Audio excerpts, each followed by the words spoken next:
Welcome back, everybody. So today we're fixing the backhoe again. One of our subscribers asked that we start shooting videos of the repairs that we've had to do and how to do them.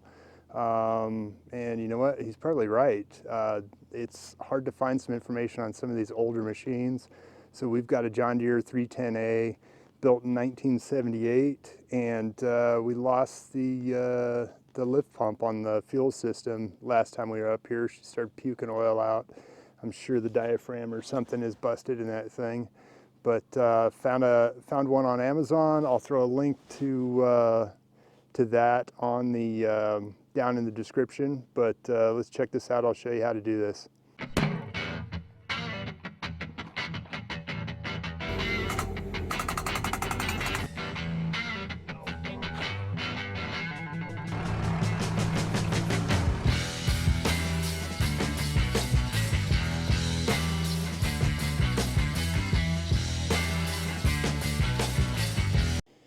Okay, so the lift pumps on these are going to be, if you're sitting in the seat, it's going to be on your right hand side of the engine block, and this is your lift pump right here. So what this does is it takes fuel from your fuel tank and runs it up through the filter, and then that goes over into your injection pump for the engine. So we're going to pull this guy off right now. I've already removed the fuel line. Let's see if this camera will do this. I've already removed the fuel line over here. It used to have a solid line. You're gonna find on a lot of these older machines, people have done some stuff to them. So just be prepared. It ain't gonna look just like the service manual. Let's see if I can get another angle. You can see this is your manual paddle for priming the engine if you lose prime, and you can see she's completely not connected, and we're just going to pull this guy off and see if we can get that replaced today. So there's my replacement pump. It's a pretty common pump for a lot of these John Deere engines. I actually found it on Amazon. I'll throw a link in the description for this thing. Should be exactly what I need. Let's get this other one off, and I think we'll also replace that fuel filter while we're here. It was replaced not too long ago, but since I'm here, I might as well do it. All right, so I think first I'm going to start with pulling these fuel lines off. I came through and I loosened them. See a little bit of fuel left in the system there. Get this one off back here.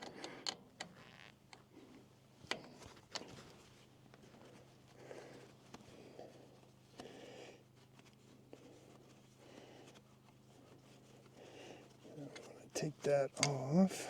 There we go. Put it up high, out of my way. All right. So not a super complicated process. You've got two fuel lines, two bolts, and start pulling this stuff off, and she should come right out. Usually I use some little plastic like surgeon gloves. Of course I did not do that this time because I didn't have them.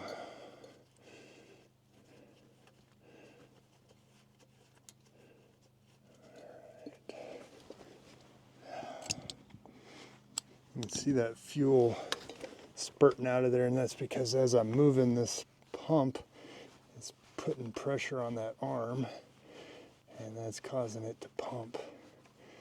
Squirt that fuel out that's still inside the pump. Not a big deal, nothing to worry about. All right.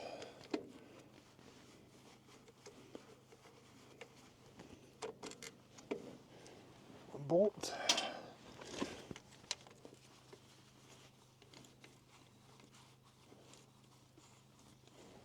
Hopefully the lighting's okay and you guys can see.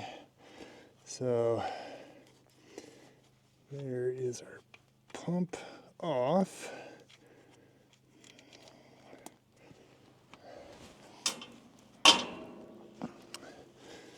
You can see everything looks, and get the new pump. See, everything looks identical. We're going to swap out these fittings, mount them onto this pump, clean off this gasket right here, put a new gasket on, and we'll mount this guy back up. Hopefully you can see that that's the lobe on this cam that as it's spinning, it makes contact with that paddle on the back of the pump, and that's what drives the pump. I didn't bring my scraper up here, but I do have a razor blade, so I'm going to get this old gasket cleaned off of here, and the best I can to get all of the gasket off. You can see comes off pretty good with a razor blade. If it's been in place for a while, sometimes people use RTV and stuff to glue them on. If I had some RTV, I might have done it that way, but I was dumb and didn't bring all the stuff, and then I decided, well, I really want to get that done this weekend, so I'm going to get it done. But it doesn't look too bad. I think we'll be okay. Let me grab a rag here real quick and some brake cleaner. Wipe that down. Ideally, polish that up with a little angle grinder and a Scotch-Brite bat or something. That looks okay. Feels like I got all the stuff off of it. Looks like I got it all off. I think we're gonna be okay. All right, here we go. Nice, clean. Ready to go back in.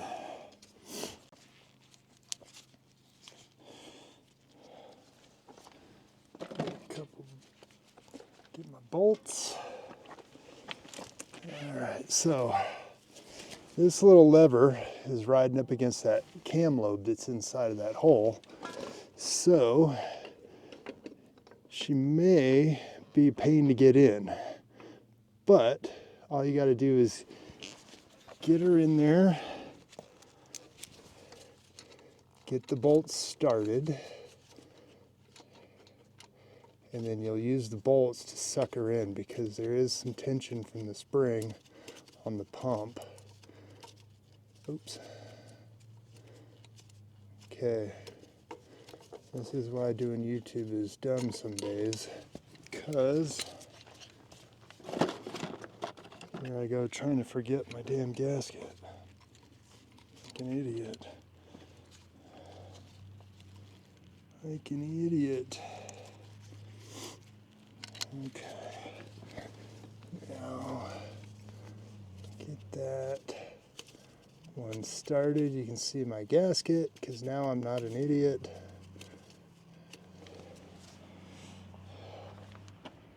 And grab my other bolt, get my gasket, my pump into place here. Oops. All right, there we go. All right, yeah, it feels like I got a thread or two. Take my socket and extension, just get that thing started in there a little bit more, start getting it snugged up. Come on, baby.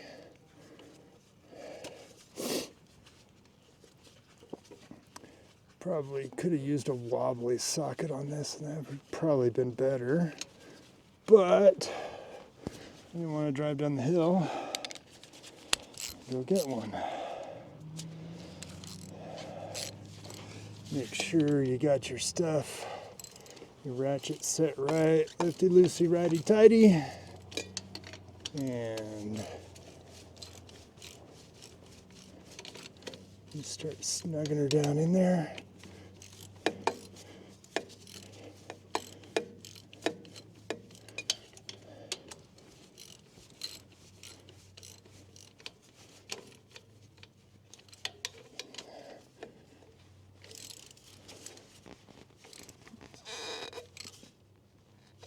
Okay.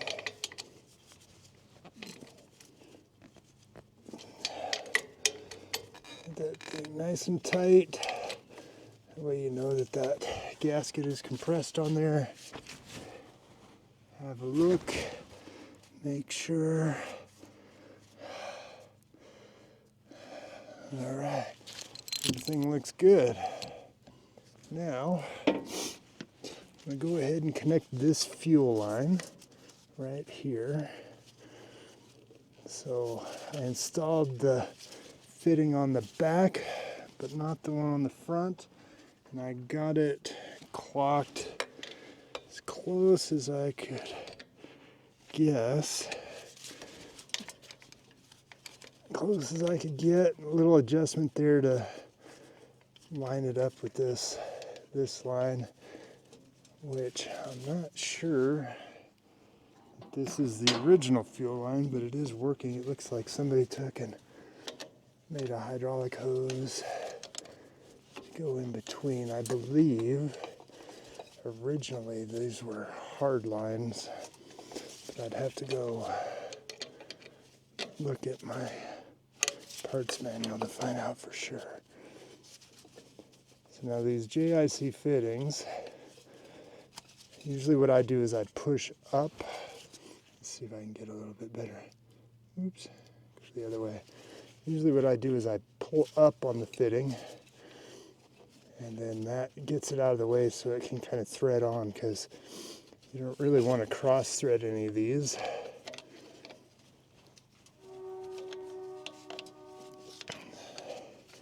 Sounds like one of the neighbors has a train horn that they're playing with ways down. I don't know if you guys heard that or not. There are no trains out here.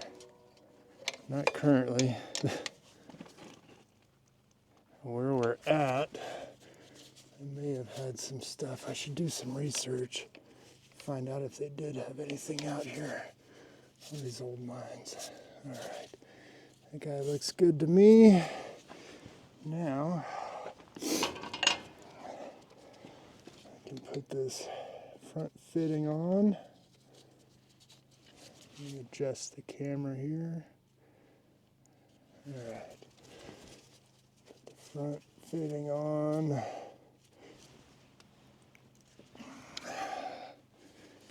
And get her nice and tight.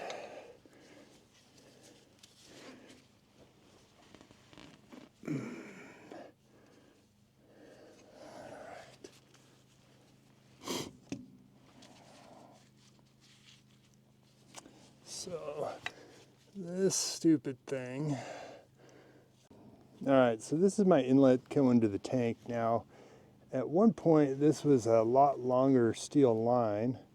It's since been cut, and they put fuel line on it and just clamped it on. I think what I'm gonna do is I'm gonna take it down, cut it around here, get rid of all of this, and then I'll be able to run my fuel hose where I want it to go. But it's getting late and dinner is ready, so I'm gonna go get this thing modified, get it ready, and then that way in the morning the only thing I got to do is put this thing on, and then we can fire this bad boy up. All right, so I went down to the trailer, cut this cut that excess off of this last night, got the fuel line on, clamped it in place. Now I got a great big long piece of fuel line. Now I'm going to install that and run it up to the tank. All right, so we got the fitting clock correctly. Got this tightened down. Don't really like that that's right there by the dipstick, but I can deal with it. And we can get this hooked up to the tank, secured in place so that nothing rubs. And then I don't know, maybe next spring I'll see about doing something a little bit different here, but this will get us up and running for today. All right, so I'm not gonna lie, I hate these stupid glass fuel filters, but they're pretty common on a lot of John Deere stuff. Easiest way to change it, it's got this clip on it. So you're going to press in here and you're going to pry up back here. Let's see if I can do it. So that's how you get the clip off. All right, so there's the clip. Sit that right here out of the way. And pop this guy off like that. All right, let me get this guy cleaned up. So we're gonna clean up. So these are the ports. This is in, this is out. You can see this line runs up and out towards the injection pump. These are your coming in. So we're going to clean them up. A bunch of crap in there. I don't know why they did this design, but whatever. Somebody will have to post in the comments why they thought this was a good idea. I've never liked these stupid things. Yes, I use a ton of brake clean when I'm cleaning stuff up. Get it ready to go here. All right. Of course. There we go. Just like that. So you can see on the back here, this is your outlet. These are your two inlets. This little stud right here, little thing helps you get aligned. Get it in there. We've got some little tabs kind of on the side that help you center it. And then take your fancy little clip, which are notorious for these ears getting broke. You gotta get it hooked on the bottom just right, and I can't get in there to push because this dumb camera's in the way. Push, push, push. There we go. And she's on, just like that. That's how you change those glass filters. Got everything hooked up. You can see I'm priming the system right now. You can kind of see on that fuel filter the fuel squirting into it. This is one of the reasons why I hate these fuel systems. It takes a little bit to fill that thing up, and since it's mounted sideways, it's pretty tough to get it full of fuel and then dumped in there. But kind of a pro tip here. Let's see if I can do this camera. So if you can see here, I just put a set of vice grips on the little paddle. These paddles on these things are horrible.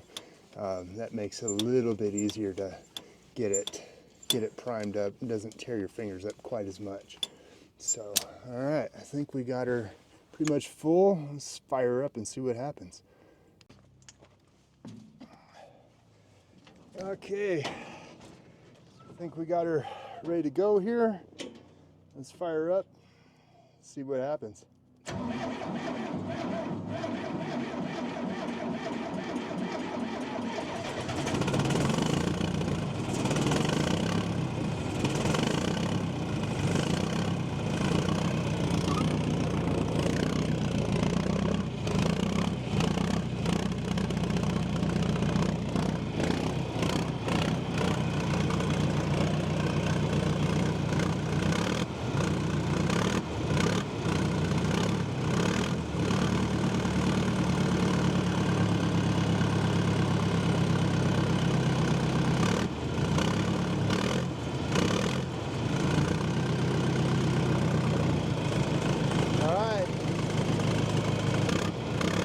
let her run for a little bit, and charge up the battery, bleed any of the air out, and we should be good.